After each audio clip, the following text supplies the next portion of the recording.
Saatnya kita akan siapkan hati kita untuk kita bersama-sama belajar kebenaran firman Tuhan. Sore hari ini saya masih ingin membawakan seri Ruang Tunggu dan kita sampai kepada seri yang ke-23. Saya berharap Bapak Ibu tetap setia untuk tinggal di ruang tunggu, menanti setiap janjinya digenapi, menunggu jawaban-jawaban doa yang kita naikkan, menunggu setiap harapan-harapan yang kita rindukan menjadi kenyataan. Sadarilah bahwa dalam hidup ini tidak ada yang terjadi secara instan. Tidak ada percepatan di dalam Tuhan. Semua bergerak sesuai dengan waktu yang telah ditentukan. Semua terjadi seperti yang Dia inginkan. Itulah sebabnya setiap anak-anak Tuhan mesti harus sabar, diam, duduk, tinggal, tenang di ruang tunggu sampai semua digenapi sesuai dengan kehendak Tuhan. Nah, sore hari ini pada seri yang ke-23 saya memberikan judul kenapa kita ada di ruang tunggunya, agar kita percaya bahwa jalannya itu mulia dan rencananya itu sempurna.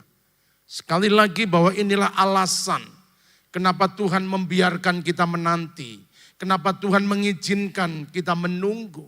Kadang-kadang kita bosan, kita ingin keluar dari tempat penantian. Kita ingin keluar dari tempat kita menunggu. Karena bagi kita sudah terlalu lama Tuhan. Sangat panjang Tuhan. Tidak mampu, tidak kuat. Tetapi inilah yang Tuhan inginkan. Ketika Dia membiarkan kita untuk tetap tinggal di ruang tunggu. Sebab keinginannya adalah agar kita percaya bahwa jalan Tuhan itu mulia dan rancangannya itu sempurna. Tuhan pengen setiap kita, orang-orang percaya, benar-benar mempercayai bahwa jalan-jalan kehidupan yang Dia tunjukkan itu penuh dengan kemuliaan. Dan rancangan yang Dia buat bagi kita itu benar-benar sempurna. Saudara-saudaraku, mari kita membuka dalam kitab Mazmur pasal yang ke-95 ayat yang ke-10. Mari kita baca bersama-sama ayat ini. Mazmur 95 ayat yang ke-10. 1, 2, 3. 40 tahun aku jemu kepada angkatan itu. Maka kataku, mereka satu bangsa yang sesat hati, dan mereka itu tidak mengenal jalanku. Sebab itu aku bersumpah dalam murkaku, mereka takkan masuk ke tempat perhentian. Saudara-saudaraku, Alkitab dengan jelas berkata 40 tahun aku jemu. Tuhan jemu kepada bangsa Israel. Kenapa? Karena mereka tidak mengenal jalanku. Bapak, Ibu, dan saudaraku yang dikasihi oleh Tuhan, kisah bangsa Israel dimulai ketika mereka tinggal di Mesir. 400 tahun mereka ada di Mesir. Mereka mengalami penindasan, mereka mengalami aniaya, mereka mengalami penderitaan yang luar biasa. Di tengah-tengah penindasan, penderitaan, dan kesulitan yang mereka alami, maka mereka mulai berteriak kepada Tuhan. Mereka berdoa kepada Tuhan. Mereka minta pertolongan Tuhan agar dilepaskan, dibebaskan dari penindasan. Dan Tuhan mendengarkan doa mereka. Lalu Allah mengirim Musa kepada bangsa Israel yang tinggal di Mesir.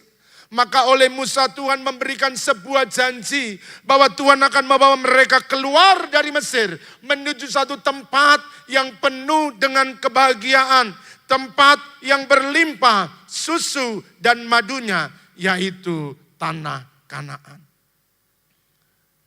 Janji ini diucapkan dan mereka tidak tahu di mana Kanaan. Tetapi ada harapan lebih baik daripada tinggal di Mesir penuh dengan penderitaan. Lebih baik daripada tinggal penuh dengan kesulitan. Tetapi di depan ada tanah yang menjanjikan. Satu tanah yang berlimpah susu dan madunya. Saudara-saudara, sebuah harapan yang baru diberikan kepada bangsa Israel. Nah, untuk membawa bangsa Israel keluar dari Mesir menuju ke Kanaan, maka Alkitab mencatat bahwa mereka membutuhkan waktu perjalanan selama 40 tahun. Mengapa dari Mesir ke Kanaan harus membutuhkan waktu 40 tahun? Bukankah jarak antara Mesir tidak begitu jauh? Saya pernah sampaikan kepada Bapak Ibu Saudara sekalian, bahwa antara Mesir dan Kanaan, kalau mau ditempuh dengan jalan kaki, maka paling cepat adalah 15 hari, dan paling lambat itu 30 hari, sudah selesai. Saudara-saudara yang pernah trip ke Israel, kalau kita menaikin kendaraan, maka hanya beberapa jam saja kita akan berkendara dari Mesir dan masuk kepada Yerusalem. Jarak yang begitu dekat, tetapi kenapa harus memakan waktu 40 tahun dari Mesir sampai ke Kanaan? Seharusnya itu cepat mereka sampai ke tanah Kanaan, tetapi ternyata harus menunggu 40 tahun.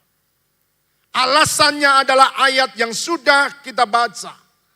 Alkitab mengatakan 40 tahun aku jemu kepada angkatan ini. Maka kataku, mereka satu bangsa yang sesat hati. Mereka tidak mengenal jalanku. Ini alasannya. Kenapa butuh 40 tahun? Ternyata ketika Tuhan membawa bangsa Israel keluar dari Mesir, dengan keajaiban demi keajaiban, mujizat demi mujizat, tanda heran demi tanda heran ditunjukkan. Tapi ternyata keajaiban, mujizat, berkat yang mereka alami tidak membuat bangsa Israel mengenal jalannya Tuhan. Allah berharap dengan apa yang dia kerjakan. Allah berharap dengan kuasa yang dia tunjukkan. Israel mengerti jalan Tuhan. Dan dia mempercayai bahwa rancangannya itu sempurna. Tapi ternyata bangsa Israel tidak mengenal jalan Tuhan. Kegagalan mereka untuk memahami jalan Tuhan, itu yang memperpanjang perjalanan. Kegagalan mereka untuk memahami dan mengenal jalan Tuhan, itu yang membutuhkan waktu perjalanan menjadi panjang. Saudara-saudaraku yang dikasihi oleh Tuhan, mari kita belajar bersama-sama untuk memahami jalannya Tuhan. Karena dalam hidup di dunia ini, ada begitu banyak misteri yang kita hadapi. Kehidupan ini misteri yang kadang-kadang tidak dapat kita pahami, tidak dapat kita mengerti. Peristiwa demi peristiwa sukar untuk kita pahami. Kadang-kadang kita hanya bisa menerima apa yang kita alami tanpa pernah mengetahui mengapa ini terjadi. Misalnya, mengapa orang benar mengalami masalah yang besar? Sebenarnya orang yang benar bebas masalah dong. Orang yang benar hidupnya tenang dong. Orang yang benar sebenarnya hidupnya enak dong. Tapi kenyataannya orang yang benar, mereka harus mengalami masalah yang besar. Ini misteri. Kita nggak bisa mengerti. Tapi mampukah kita memahami hal-hal ini? Berikutnya, mengapa orang yang setia hidupnya jauh dari bahagia? Saudaraku bisa mengerti? Kebaktian rajin, doa rajin, puasa rajin, kemah rajin, setia. Hujan panas selalu setia mengiring Tuhan. Tapi orang yang setia kok hidupnya jauh dari bahagia. Kalau tak perhatikan kamu itu setia sekali. Dari mulai sekolah minggu, remaja, pemuda, sampai menikah. Kamu itu setia. Tapi dari dulu kok hidupmu gak berubah. Jauh dari bahagia. Misteri. Orang yang tekun berdoa, hidupnya menderita. Seharusnya suka berdoa, hidupnya itu penuh dengan kebahagiaan. Karena orang-orang yang berdoa selalu dekat dengan Tuhan. Tapi faktanya berbicara lain. Orang yang tekun berdoa, hidupnya banyak derita. Saudara-saudara, ini misteri. Dan ini bukan kita yang ngalami, di Alkitab juga banyak. Daniel 3 kali berdoa dalam sehari. Tapi harus mengalami penderitaan. Mengalami tantangan. Mengalami ujian dalam hidupnya. Bagaimana mungkin orang yang setia dan berdoa kepada Tuhan, tapi dibiarkan Tuhan untuk menghadapi tantangan yang begitu besar. Orang-orang baik, ekonominya justru terbalik. Kamu itu kerjanya jujur loh. 100 saja kamu kembalikan. Selisih saja kamu nggak mau. Kamu nggak pernah bohong. Kamu nggak pernah nipu. Kamu nggak menjahatin orang. Tapi kok ekonomi malah terbalik. Mereka yang jahat, mereka yang selalu menipu, mereka yang korupsi, kaya raya. Tapi kamu orang baik, ekonomimu malah terbalik. Misteri. Saudaraku, sebaliknya, kita bisa melihat kenyataan dalam hidup ini. Bahwa orang-orang jahat hidupnya penuh dengan berkat. Yang kerja benar, jujur, hancur. Tapi yang gak jujur, yang jahat, banyak berkat. Yang gak jujur, tambah makmur, hidupnya subur. Itu fakta. Dan itu ada di depan kita, di sekitar kita. Dan itulah misteri kehidupan. Orang-orang yang kejam, usahanya malah menanjak tajam. Ini orang jahat sekali. Sikat sana, sikat sini. Tapi malah berkembang. Sama karyawan dia tekan, sama pelanggan dia tekan. Semuanya dia tekan. Tindas. Tapi malah maju. Orang yang tidak setia, hidupnya selalu bersukaria. Ini orang gak setia, dari kecil gak pernah setia. Ke gereja paling Paskah sama Natal. Tapi kok hidupnya penuh sukaria. Bahagia senantiasa, penuh dengan tertawa. Lah kita yang setia, rajin berdoa, bahkan kadang-kadang berpuasa, kok menderita terus. Itu misteri.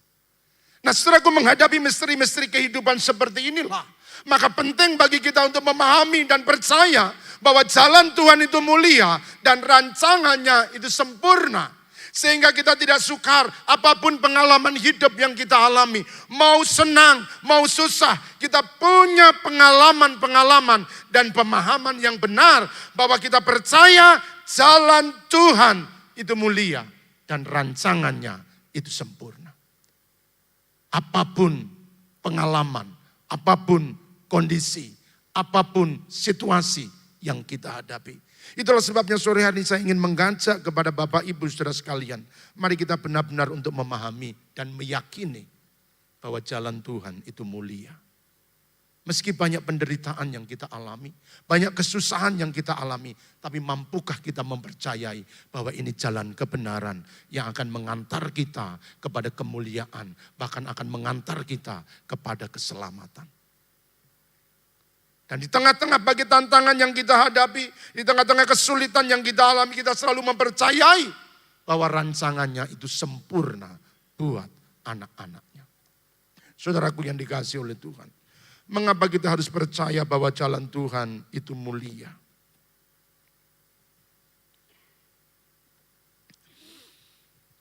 Yang pertama, bahwa memahami dan mempercayai rancangan Tuhan yang sempurna, itu menjauhkan kita dari persungutan. Tadi saya sudah sampaikan bahwa hidup itu penuh misteri. Kalau keadaannya baik, puji Tuhan. Kalau keadaannya diberkati, haleluya. Gampang kita nyanyi, gampang kita memuji. Tapi kalau Tuhan izinkan penderitaan demi penderitaan, sakit gak sembuh-sembuh, tabungan habis hanya buat bayar penyakit.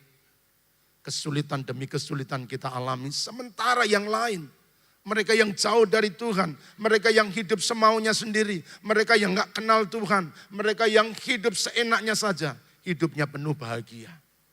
Disinilah pentingnya kita memahami jalan Tuhan. Supaya kita tidak penuh dengan persungutan. Hidup kita dipenuhi dengan syukur. Hidup kita dipenuhi dengan pujian. Hidup kita dipenuhi dengan nyanyian bagi Tuhan. Karena kita meyakini dengan betul. Kita mempercayai bahwa jalannya itu mulia. Dan rancangannya itu sempurna. Tapi kalau kita tidak bisa memahami jalannya Tuhan, maka yang lahir hanya persungutan, yang lahir hanya omelan. Dan tidak sedikit kita mulai menyalahkan Tuhan. Tuhan gak adil, Tuhan gak sayang, Tuhan gak cinta, Tuhan pilih kasih. Saudaraku yang dikasihi oleh Tuhan. Dalam Mazmur 106 ayat 7 dan 9. Firman Tuhan berkata demikian. Mazmur 106 ayat 7 dan 9. Perhatikan. Nenek moyang kami di Mesir tidak mengerti perbuatan-perbuatanmu yang ajaib.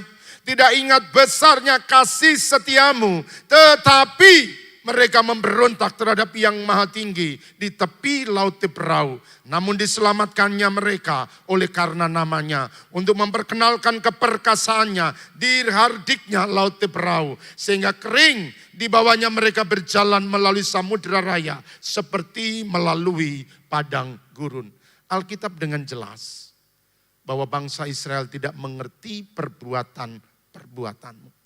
Ketika mereka keluar dari Mesir dan mulai berjalan di padang gurun, maka dari belakang pasukan Mesir mengejar mereka, maka mereka mempercepat langkahnya, mereka berlari jauh meninggalkan bangsa Mesir. Tetapi ketika mereka mulai berlalu, tiba-tiba di depan mereka yang tidak pernah terduga terbentang laut Tebrau. Kaget. Dan mereka berpikir habis, mati kita. Dan ketika mereka mengalami jalan buntu, maka mereka mulai protes kepada Tuhan. Mereka mulai marah kepada Tuhan. Timbul persungutan, timbul cemooh, timbul omelan. Karena mereka tidak paham dan maksud jalan Tuhan dan rancangannya yang sempurna bagi mereka. Itulah sebabnya dalam kitab Keluaran pasal yang ke-14 ayat yang ke-12. Ini yang mereka lakukan. Demikian firman Tuhan. Bukankah telah kami katakan kepadamu di Mesir, janganlah mengganggu kami dan biarlah kami bekerja pada orang Mesir. Sebab lebih baik kami bekerja pada orang Mesir daripada mati di padang gurun ini. Apakah Tuhan sekejam itu? Yang mengeluarkan bangsa Israel dari Mesir hanya untuk membawa mereka menuju kematian di padang gurun. Saya sangat percaya rancangannya itu sempurna. Maksud-maksudnya adalah kebaikan yang ingin dia tunjukkan. Tetapi kegagalan memahami jalannya Tuhan. Kegagalan mempercayai rancangannya yang sempurna. Maka ketika menghadapi tantangan yang timbul hanya persungutan. Kalau kita gagal memahami Tuhan dengan jalan dan rencananya, maka berulang kali kita akan jatuh dalam dosa persungutan. Kita akan protes, kita akan marah, kita akan menggerutu. Banyak keluhan yang muncul dalam hidup kita. Karena kita gagal memahami rencana Tuhan yang sempurna. Persis seperti bangsa Israel. Bukankah telah kukatakan lebih baik kami di Mesir. Menderita enggak apa-apa. Daripada kami harus mati di padang gurun. Allah tidak pernah merancangkan kematian. Allah tidak pernah merancangkan kecelakaan. Yang dia rencanakan adalah kebaikan dan masa depan yang penuh dengan pengharapan. Saudaraku yang dikasihi oleh Tuhan, alasan yang kedua mengapa kita harus mempercayai rancangannya yang sempurna. Agar kita tidak mudah kecewa. Yohanes pasal 11 ayat 21. Maka kata Marta kepada Yesus, Tuhan, sekiranya Engkau ada di sini, saudaraku pasti tidak akan mati. Saudaraku yang dikasihi oleh Tuhan Yesus Kristus. Kalau saudara membaca Yohanes pasal 11, maka kita akan tahu bahwa keterlambatan Tuhan datang ke Betania itu bukan karena kebetulan. Itu dirancang, itu disengaja. Alkitab berkata Yesus sengaja tinggal beberapa hari lagi. Itu bukan kejadian yang kebetulan, tiba-tiba, ujuk-ujuk dari kemahatauannya. Dia merancang untuk terlambat datang. Dan ketika dia datang, maka Alkitab mencatat Lazarus sudah 4 hari di dalam kubur. Ketika dia datang, maka Marta tidak menyambut dengan kegirangan. Marta tidak menyambut dengan sukacita. Tetapi dia sambut dengan hati kecewa. Tuhan, ngapain datang sekarang? Kalau kemarin engkau datang, mungkin saudaraku enggak mati. Tapi sekarang mati. Sudah dikubur 4 hari. Ngapain datang ke sini? Dan berapa banyak di antara kita seringkali kecewa dengan Tuhan. Kita menganggap Tuhan terlambat. Tuhan salah datangnya. Mestinya dulu Tuhan. Waktu keluargaku masih baik. Tapi sekarang udah hancur. Mungkin dulu Tuhan masih punya harapan. Ketika anak-anakku masih di rumah mungkin bisa dibenahi. Tapi semuanya sudah pergi. Mustahil untuk dipulihkan. Tapi hari ini saya ingin mengajak kita untuk belajar mempercayai bahwa rancangan Tuhan itu sempurna dan jalannya itu mulia. Saudaraku yang dikasihi oleh Tuhan. Kalau begitu bagaimana caranya kita bisa mempercayai bahwa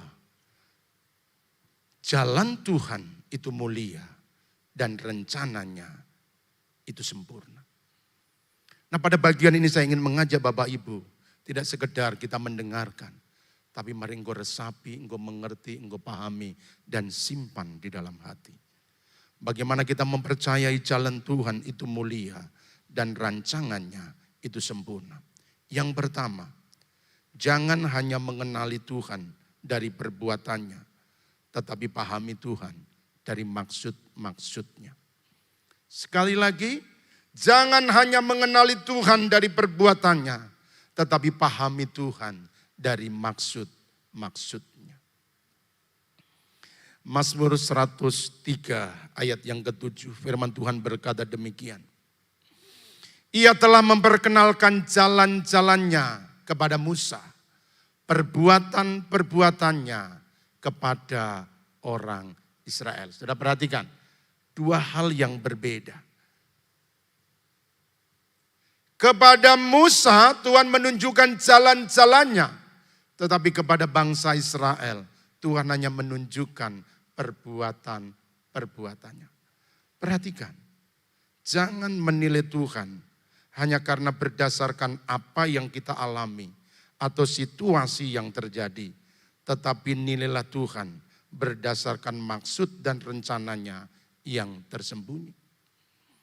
Kepada Musa Tuhan menunjukkan jalan-jalannya.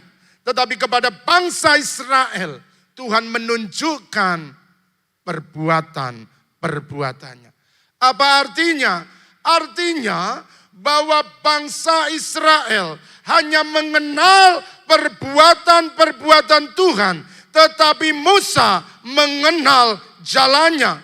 Israel memahami Tuhan berdasarkan apa yang dia lakukan, tetapi Musa memahami Tuhan berdasarkan apa yang Tuhan inginkan. Perhatikan. Israel hanya kenal Tuhan karena apa yang Tuhan perbuat. Tetapi Musa memahami Tuhan berdasarkan apa yang Tuhan inginkan. Saudara-saudaraku, Israel hanya mengenal tangan Tuhan. Israel hanya mengetahui apa yang Tuhan lakukan. Tetapi Musa mengenal hatinya Tuhan. Dia ngerti apa yang dia ingini. Dia paham apa yang Tuhan mau. Tetapi Israel hanya melihat dan mengenal dari perbuatan-perbuatan. Bahaya bagi kita gereja Tuhan. Kalau kita hanya mengenali Tuhan berdasarkan perbuatan.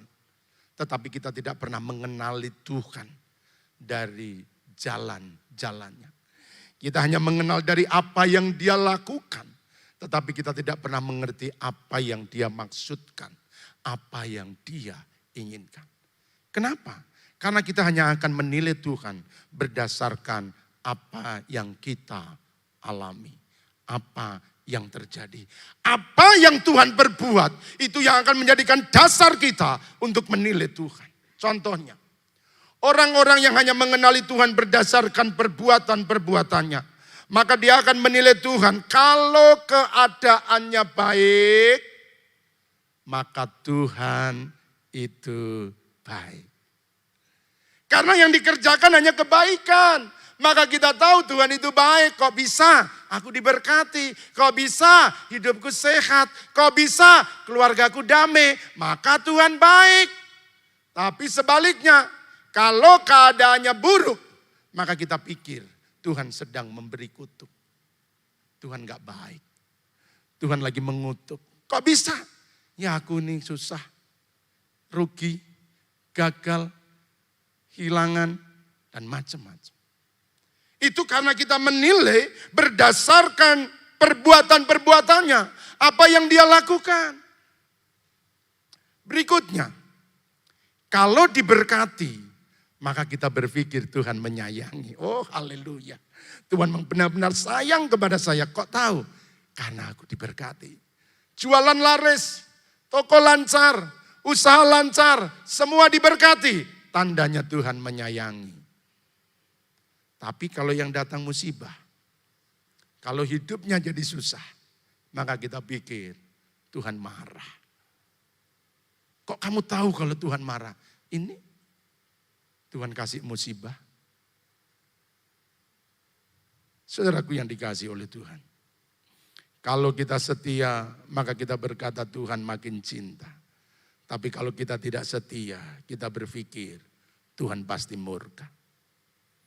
Sudah bisa mengerti bagaimana seseorang menilai Tuhan hanya berdasarkan apa yang Tuhan kerjakan, apa yang Tuhan perbuat, tetapi tidak pernah memahami dan mengenali Tuhan berdasarkan apa yang Tuhan inginkan. Orang-orang yang seperti ini hanya mencari tangannya Tuhan, tapi mereka tidak pernah mengenali hatinya Tuhan. Gereja yang benar, kita harus cari hatinya Tuhan. Kita tidak hanya cari tangannya Tuhan, hanya untuk datang dan menolong kita, tapi kita harus mencari hatinya Tuhan. Karena di hatinya Tuhan, kita akan mengerti apa yang paling Dia ingini dari hidup kita. Kita gagal untuk menjadi anak Tuhan. Kita gagal untuk menyenangkan Tuhan. Kalau kita bertumbuh kepada tangan Tuhan yang bertindak. Tetapi kita tidak pernah melihat hati Tuhan yang paling dalam. Mari kita bersama-sama bertumbuh dalam kehidupan ini. Jangan doa-doa kita hanya meminta Tuhan bergerak, menyatakan kuasanya, menyatakan mujizatnya. Tetapi ketika doa tidak dijawabnya, kita mulai bersungut-sungut. Kita mulai marah kepada Tuhan. Hari ini belajarlah mengenali Tuhan dari hatinya.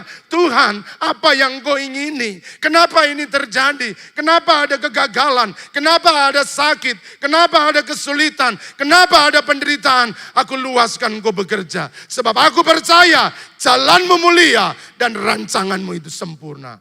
Baru begini. Tapi kalau kita jadi anak Tuhan hanya ingin mencari berkatnya Tuhan. Tapi kita nggak pernah cari hatinya Tuhan. Hari ini saya ingin mengajak Bapak Ibu Saudara sekalian untuk menilai Tuhan bukan berdasarkan apa yang Dia perbuat. Apa yang Dia lakukan. Tapi mari kenali Tuhan berdasarkan apa yang Tuhan inginkan. Kalau engkau diberkati, engkau tidak ada bersyukur saja. Tapi ketika engkau diberkati, engkau juga cari hatinya Tuhan. Tuhan terima kasih engkau memberkati. Tapi saya ingin mengerti apa yang engkau mau dari berkat yang engkau beri. Tapi kalau kesulitan yang terjadi, maka kita juga tidak hanya bisa mengeluh, mengadu, memohon kepada Tuhan. Tapi di tengah-tengah kesulitan, kita juga bisa bersyukur. Tuhan, di tengah-tengah kesulitan aku bersyukur. Sebab ada pekerjaan baik yang Tuhan ingin kerjakan dalam hidup kita. Itu orang Kristen yang benar. Itu anak Tuhan yang sehat. Jangan cari terus tangannya Tuhan. Tapi sekali-sekali carilah hatinya Tuhan. Pahami kehendaknya. Karena saya percaya di segala keadaan, di segala situasi, di semua pengalaman dan kejadian yang kita alami, selalu tersembunyi kehendak dan maksud-maksud Tuhan untuk kita kerjakan. Saudaraku, kegagalan kita mengiring Tuhan karena kita kurang mengerti kehendak dan rancangannya di dalam hidup kita. Sebab itu jangan hanya kenali Tuhan dari perbuatannya. Kenali Tuhan dari isi hatinya. Bapak, Ibu, dan saudaraku yang dikasihi oleh Tuhan. Kami hamba-hamba Tuhan terus dilatih untuk mencari hatinya Tuhan. Tuhan, apa yang Kau inginkan bagi jemaat-Mu di tempat ini? Itulah sebabnya terima semua firman yang disampaikan di mimbar ini. Apapun bentuknya. Karena di dalam firman selalu mengandung hatinya Tuhan untuk disampaikan. Bersyukur kalau firman itu menghiburkan. Bersyukur kalau firman itu menguatkan. Bersyukur kalau firman itu memberikan harapan.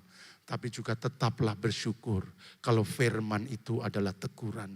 Kalau firman itu mengoreksi. Kalau firman itu memperbaiki. Sebab untuk itulah Tuhan memakai hamba-hambanya untuk menyampaikan isi hatinya. Amin.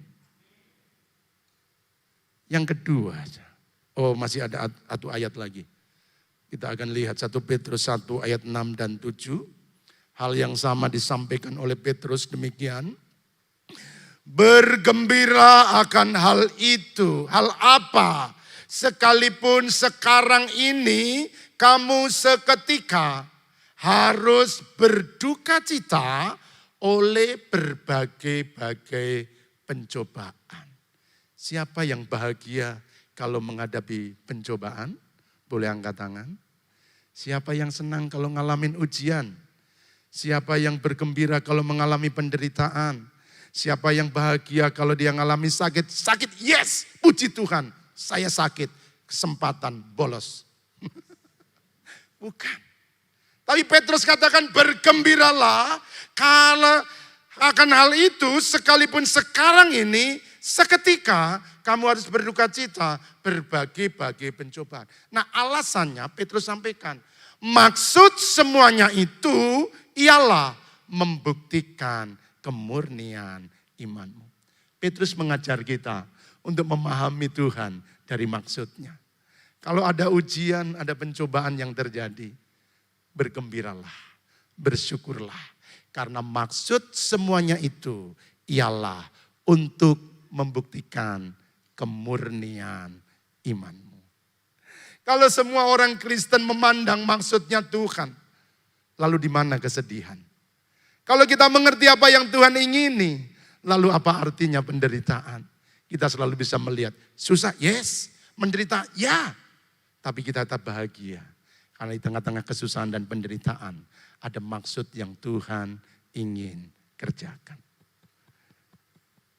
Kita kehilangan sukacita, kita kehilangan bahagia, karena kita nggak mengerti maksudnya. Anak-anak yang masih kecil, pemuda-pemudi remaja, pernah dipukul oleh orang tua? Pernah dimarahin orang tua? Nah, stop, belajar, taruh HP-nya. Kita marah, kita berontak. Karena mengganggu kesenangan, menghentikan kegembiraan. Tapi saya mau pesankan,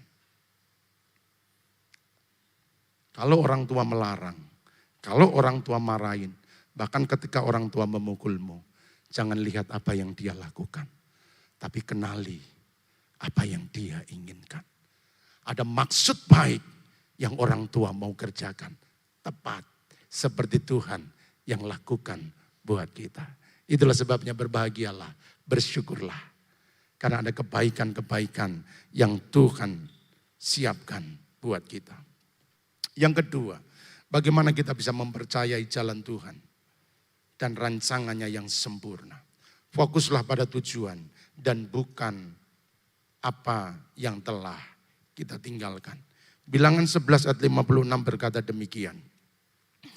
Kita teringat kepada ikan yang di Mesir dengan tidak bayar apa-apa kepada mentimun, kepada semangka, bawang pre, bawang merah, bawang putih.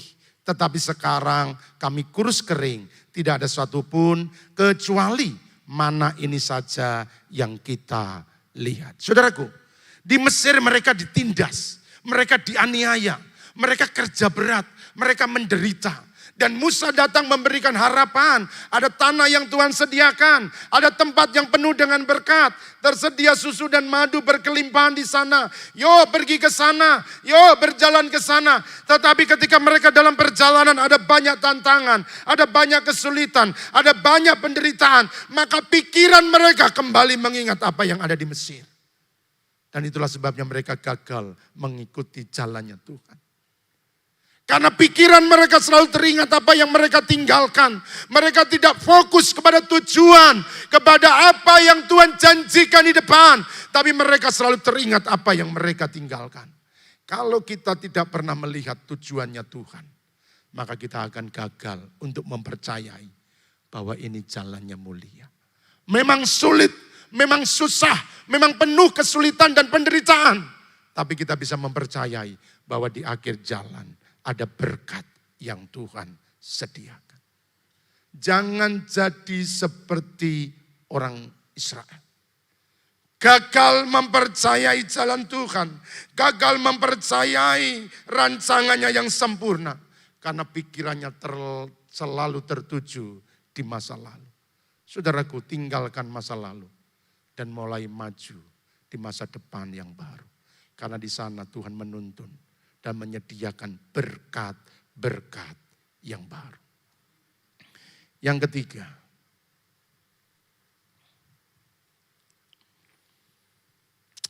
lihatlah setiap peristiwa dari akhirnya dan bukan awalnya.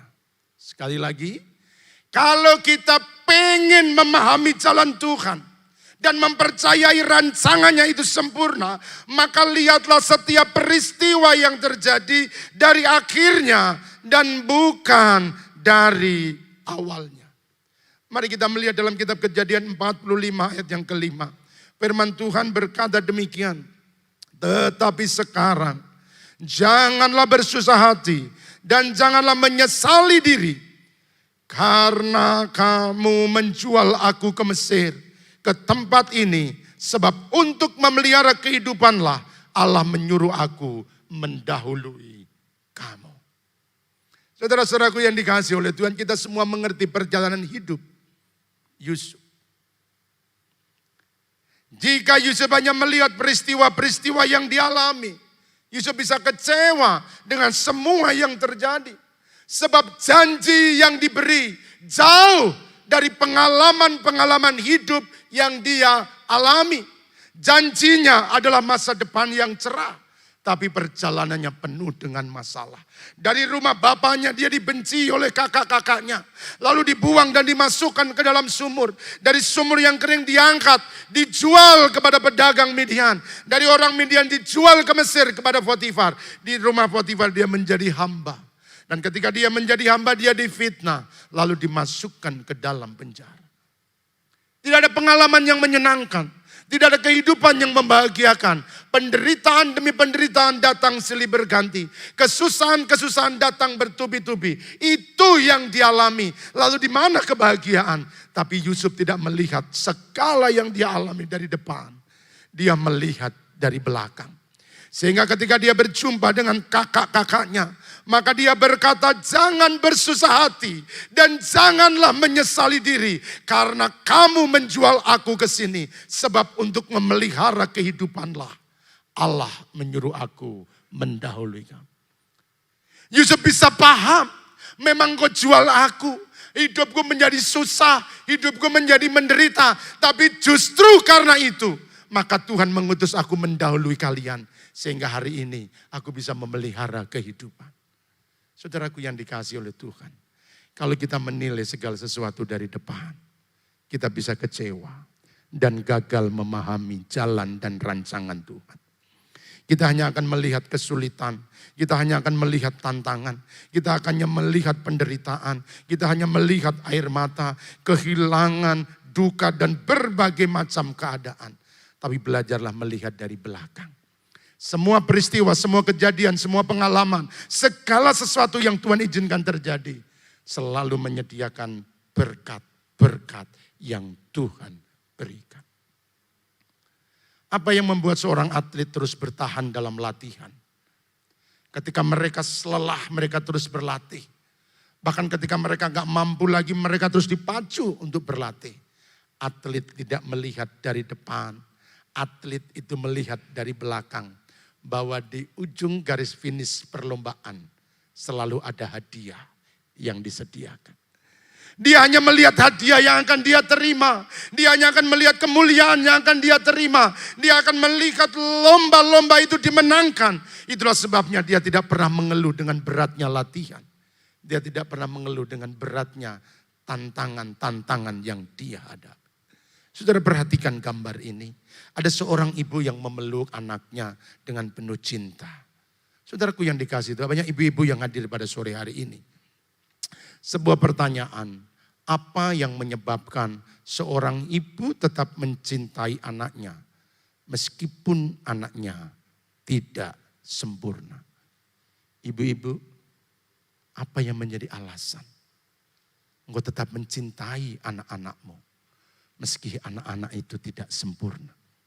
Kadang-kadang anak itu sangat menjengkelkan. Kebaikan yang kita berikan, kita akan berbalas dengan kebaikan. Kadang-kadang mereka membuat susah hati kita.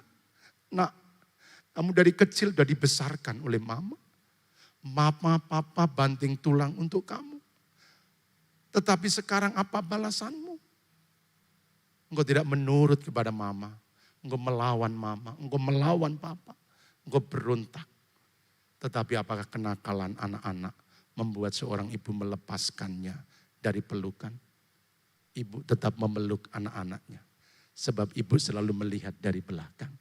Anak ini memang nakal, anak ini memang begundal, anak ini memang berandal. Tetapi aku percaya kemudian hari dia pasti akan berubah. Ada kebaikan yang Tuhan berikan. Dia taburi dengan doanya, dia taburi dengan cintanya. Itulah sebabnya senakal apapun anaknya, ibu akan terus memeluknya. Karena dia selalu melihat dari akhirnya dan bukan dari awalnya. Kalau setiap kita bisa memandang semua peristiwa dari akhirnya, maka kita akan selalu bisa menikmati damai dan sejahtera.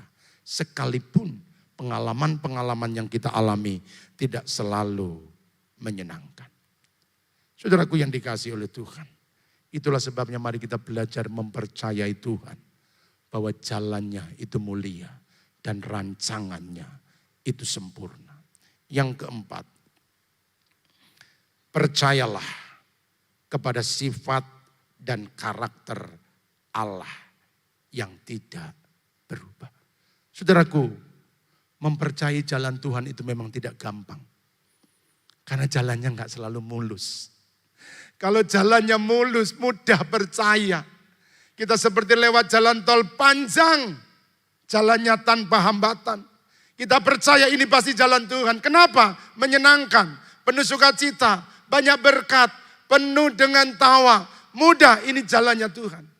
Tapi kalau jalannya berkelok-kelok, jalannya terjal, berbatu, menyakitkan, penuh penderitaan, masihkah kita percaya ini jalan Tuhan? Ini kehendak Tuhan. Kalau kita sulit untuk mempercayai bahwa jalannya itu mulia dan rancangannya itu sempurna, maka pesan saya pada malam hari ini, percaya saja kepada pribadinya yang tidak pernah berubah. Jika kita sulit memahami jalannya dan mempercayai rancangannya yang sempurna, setialah di ruang tunggunya. Percaya saja kepada sifat dan karakter Allah yang tidak berubah. Mari kita melihat dalam kitab Mazmur, pasal yang ke-25 ayat 8 sampai 10. Demikian firman Tuhan. Mari saya ajak Bapak Ibu kita baca ayat ini bersama-sama. Mazmur 25 ayat 8 sampai 10. 1, 2, 3. Tuhan itu baik dan benar. Sebab itu ia menunjukkan jalan kepada orang yang sesat. Ia membimbing orang-orang yang rendah hati menurut hukum. Dan ia mengajarkan jalannya kepada orang yang rendah hati. Segala jalan Tuhan kasih, setia, dan kebenaran. Bagi orang yang berpegang pada perjanjiannya dan peringatan-peringatannya. Barangkali jalan hidup yang kau lalui hari-hari ini tidak selalu menyenangkan. Ada kesulitan penderitaan yang kau alami. Dan kau bertanya-tanya, apakah ini jalanmu Tuhan? Apakah ini kehendakmu? Apakah ini yang engkau inginkan? Kalau engkau sulit untuk mempercayai jalan yang sedang kau hadapi, pengalaman yang sedang kau alami, maka percayalah kepada sifat dan karakter Allah yang tidak pernah berubah. Di tengah-tengah berbagai macam tantangan yang dihadapi, pemazmur meyakini bahwa Tuhan itu baik dan benar. Allah yang baik akan tetap baik. Allah yang baik tidak akan pernah berubah. Meski keadaan kita berubah, pengalaman kita berubah, situasi berubah. Tapi kebaikan Tuhan tidak pernah berubah. Percayalah, dia tidak pernah berubah dan tidak akan pernah berubah. Sekalipun kau gak bisa memahami bahwa jalannya itu mulia, rancangannya itu sempurna, maka percayalah kepada sifatnya yang tidak pernah berubah. Apapun yang kau hadapi, apapun situasi yang kau alami, tidak pernah mengubah keadaannya Allah. Percayalah, Allah yang baik selalu merancangkan kebaikan buat anak-anaknya. Allah yang baik tidak pernah mendatangkan penderitaan buat kita. Allah yang baik tidak inginkan kesulitan buat kita. Allah yang baik selalu mendatangkan kebaikan buat setiap kita. Oleh karena itu apapun yang kau hadapi pada hari-hari ini, setialah di ruang tunggu Tuhan. Dan yakini, aku percaya, engkau baik dan benar. Jalanmu adalah kasih dan setia. Semua dikerjakan karena cintanya. Dan dia tetap setia kepada janjinya. Tak ada satupun di antara kita yang dibiarkan berjalan sendirian. Tidak ada seorang pun di dalam kita yang dibiarkan berperang seorang diri. Tuhan setia untuk menyertai. Tuhan setia untuk menemani. Dia setia untuk memberkati. Itulah sebabnya tanamkan di dalam hati, aku percaya jalanmu mulia dan rancanganmu itu sempurna. Kalau aku harus tetap menunggu, aku akan tetap menunggu. Karena aku tahu yang terbaik yang Tuhan kerjakan bagi diriku. Tuhan memberkati.